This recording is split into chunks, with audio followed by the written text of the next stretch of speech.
Hey, so welcome back. So last week I gave a very direct kind of rant about the pros and cons of going to work for a captive insurance agency.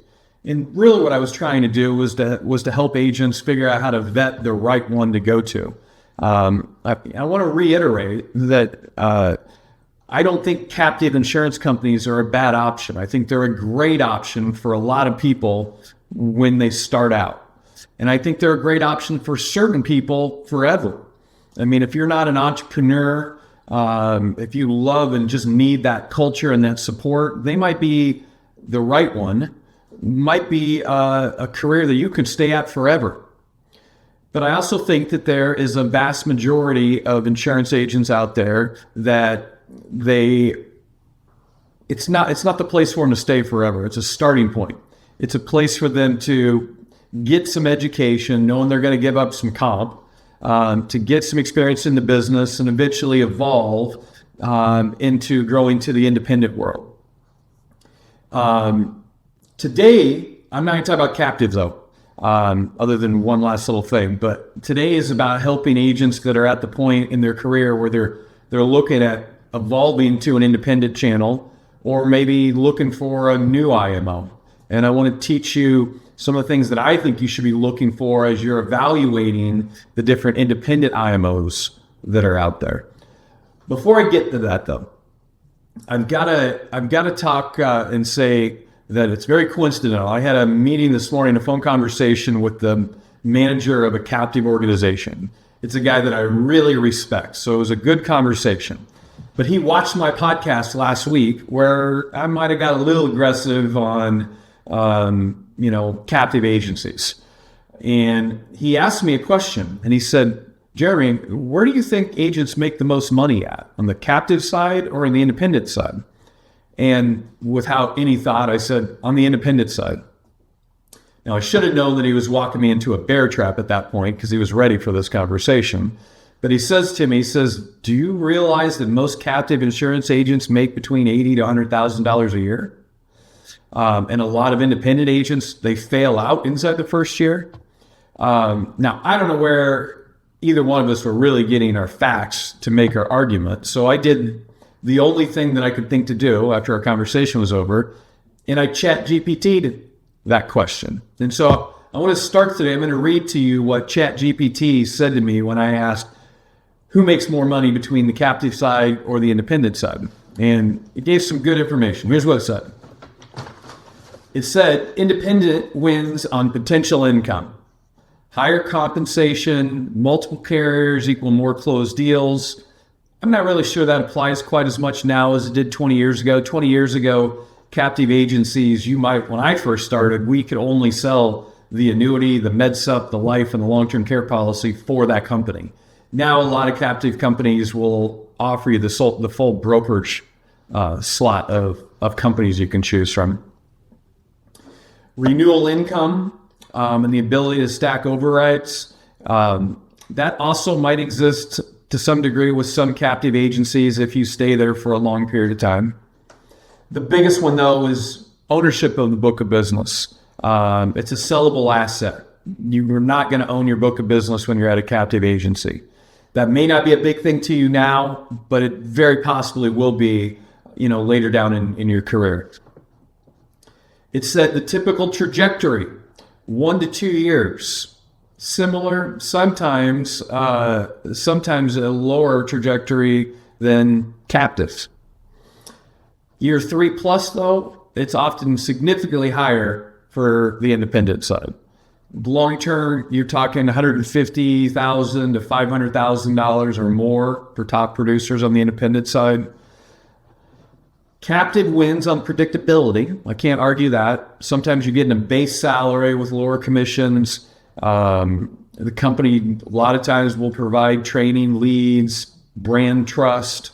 There's lower risk early on. But income is normally, this says, $55,000 to $95,000, and it tops out at $100,000 to $120,000. So,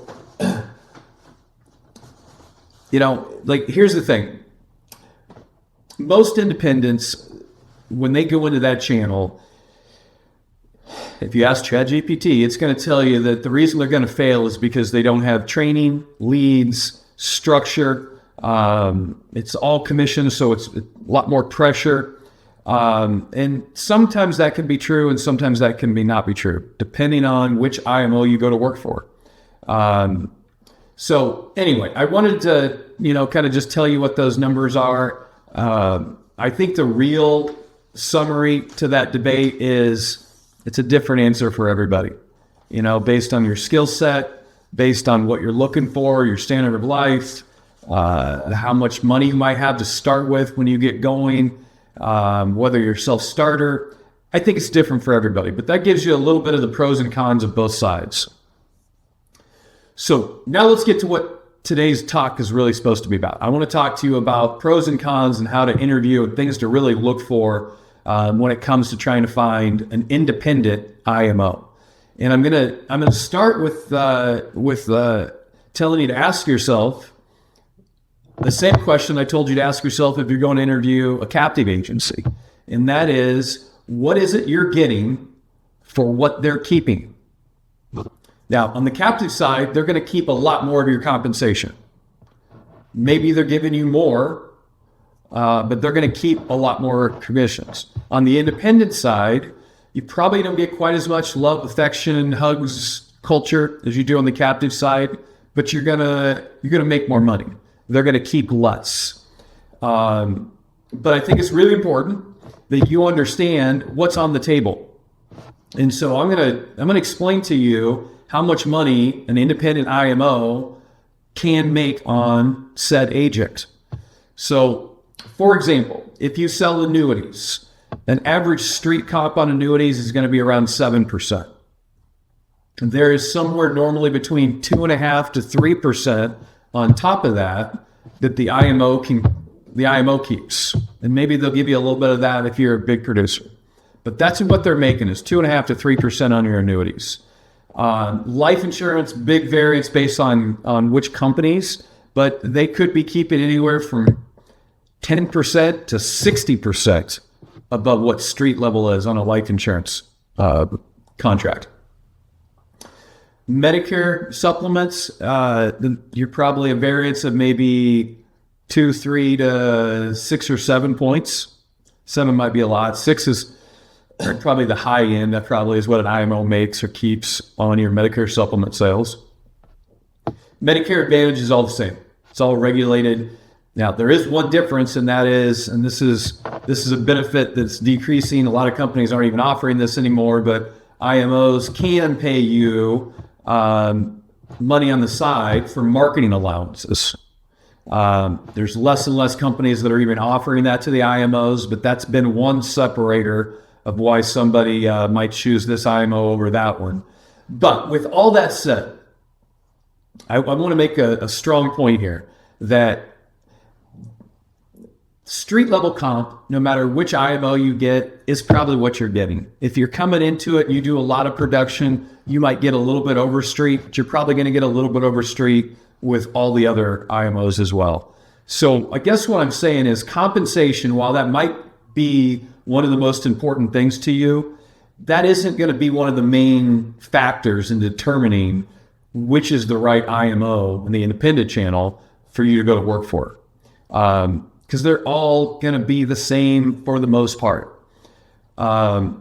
So let's break down and go back, and I want you to keep this question in mind. I said it earlier. What is it you're getting for what they're keeping? And I'm going to start with, some of the bare minimums that you should be getting no matter who you call up and potentially partner with.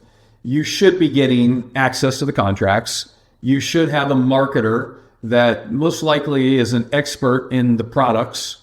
Unfortunately, that's probably all they're an expert in. You should get great customer service.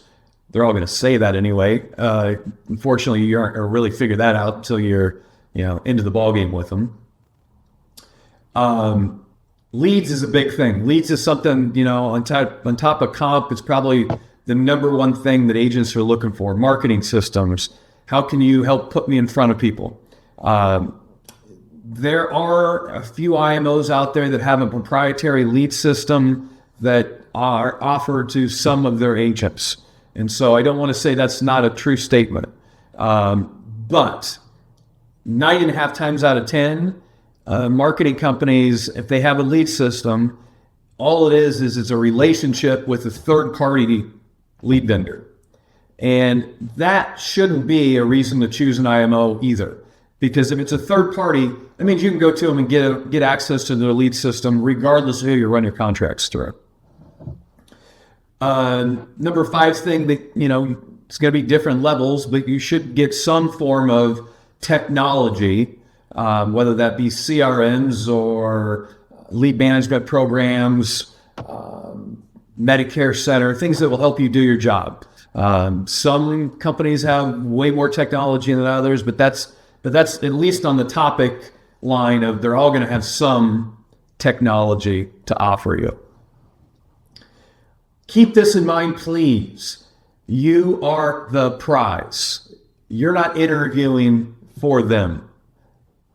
Most IMOs out there will take anybody with an insurance license and a pulse. This is not about you trying to impress them so you can come work for them. It's not even about you trying to upsell what production you're really doing now or what your potential could be.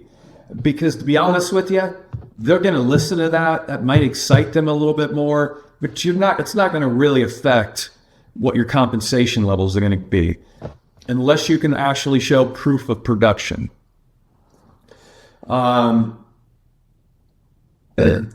should also mention what you sell, what your focus is, and that might have a big part in choosing the right IMO for yourself. Like, for example, if you're a massive annuity producer, and I mean you're doing $10 million a year at least, then Advisors at Excel, probably my first recommendation. They're awesome for super producers. Nobody's got better technology to them. It's where the major, not all of them, but where a lot of the major annuity producers go. Unfortunately, if you're not a major producer, you're going to be just a small fish in a big pond, and that may not be the right fit for you. I want to talk to you about a couple attributes, though, that you probably haven't thought about, that I personally would be really, really, really high on my attribute or criteria list if I'm looking for the right IMO. Full disclosure, real quick, full disclosure. I have been self-employed since I was 23 years old. That's a long time ago. I sold my agency a decade ago. I've been a business coach mentoring agents and agency owners and IMOs for the last decade. 1 year ago, I took a position as the vice president of an IMO called Advisors Advantage Marketing.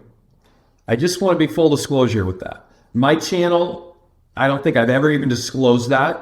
I think you could watch all my videos and you would find that there's only one time ever when I did a video explaining a really great Medicare Advantage lead program that they have, that I've ever even mentioned them. So I say this because I am going to put a plug in here for them here in just a little bit. But this video, my channel in the past and my channel in the future, strong conviction that I want it to be a non-bias, just a great place for agents to go find resources, find information, non-biased information. Okay, but I do feel obligated that I do need to tell you that. Back to what I think one of those main attributes you should be looking for is mentorship.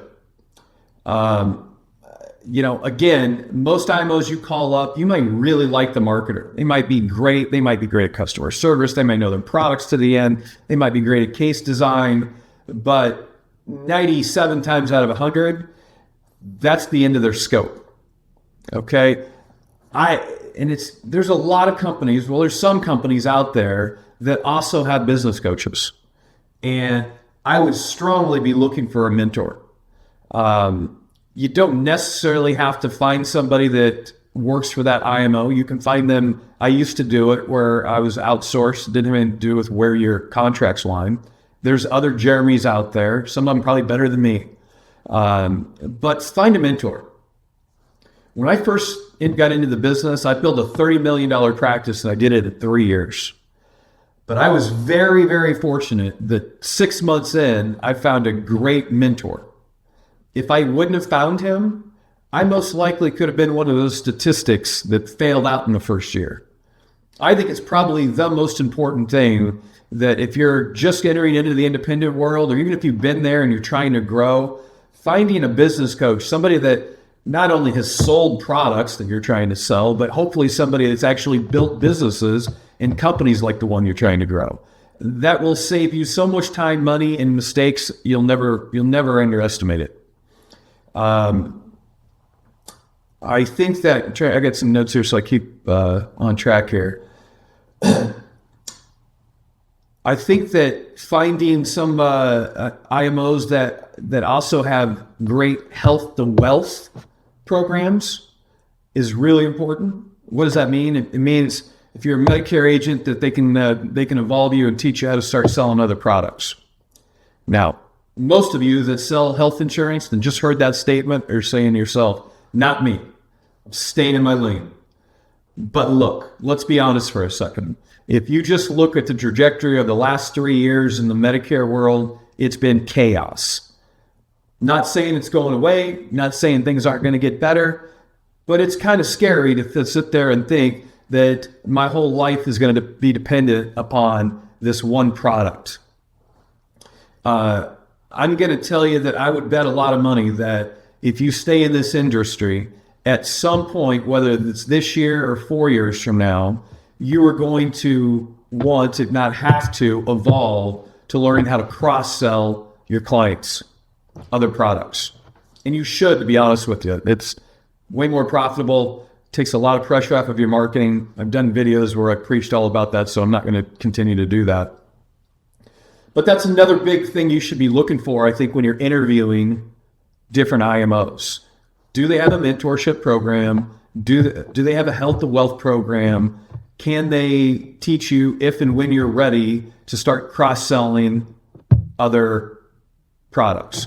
I think that, so I'm keeping my non-biased hat on here. I think American Senior Benefits is really good at teaching their agents how to cross-sell. I think that Simplicity, which is a big IMO, Brokers International, both of those are actually FMOs. They're really good at health to wealth. Here's the plug I was going to tell you about. I don't think that any of them hold a candle in the wind to Advisor Advantage Marketing, because you get me. You also have access to either me or one or two other guys that all have done your job, sold, recruited, built agencies, and will work one-on-one with you. I know that sounds like the big plug for all of this being, hey, call me up so you can come to work for us. That's not what it was. Had to throw that in there, but I've also thrown a lot of other companies out there from a recommendation standpoint. There are some of you, there's a factor of some of you that I've disregarded. And if you're an agent that is a really successful agent, you've got your stuff figured out. You know how to sell your products. You know, you're well versed in what you sell, or well educated in what you sell. You've got your marketing system dialed in, and you're a big time producer. You don't need a lot from your IMO, if anything. And I just want you to be aware that there are what they call no or limited service contracts out there. Meaning that if you don't need a lot of resources from your IMO, you should be able to get max contracts, meaning that you're almost taking all of the commissions away from the IMO. You're running through them. They might make just a little sliver, and if you have an emergency or something, they can help you out. But if you're one of those people, you're already a big producer, and you're still giving away 1-2 points on your annuity business, 20-30% on your life business, a couple points on your Medicare business, you shouldn't have to do that. There are contracts out there. You don't need a product expert. You're your own product expert. Hit me up. I'll give you a lineup of different companies out there that will give low or no service contracts to you. Again, at the end of the day, I think captive can be a great place to start. I think most people will evolve to the independent side. When you're choosing the right IMO, do your research. You're the prize, not them. Dive in. Figure out exactly what technologies they do have to offer you. Do you care about any of them? Find out where the lead system's coming from. Is it theirs? Or are they somewhere else? What are their conversions? Let me talk to agents that have worked with you before. I want to find out, do you answer the phone call? Am I going to be a priority even if I'm not a big fish? Do your research. Find out, do they have mentorship opportunities available to you? Somebody that's done it before that will talk to you. Do your due diligence. Keep in mind you're the prize and find out what it is you're getting for what you're giving up. I really do hope that these last two videos, if you're at a point where you're looking to get into the business, the captive video might be really helpful to you. If you're looking to jump straight into the independent or make a change on the independent, I hope I've given you some stuff today that will at least allow you some tools to choose the right partner. Welcome to leave comments at the bottom of this video. We can start a community chat. If there's things that I didn't cover, let me know what you want me to cover, even if there are totally other topics. And you also, as always, have the ability to email me at jeremysmithacademy@gmail.com. If you'd like to talk one-on-one about questions or add-ons from what we've talked about over these last 2 weeks, or any of our videos for that matter. Hope you subscribe, but I look forward to seeing you next week. Thank you.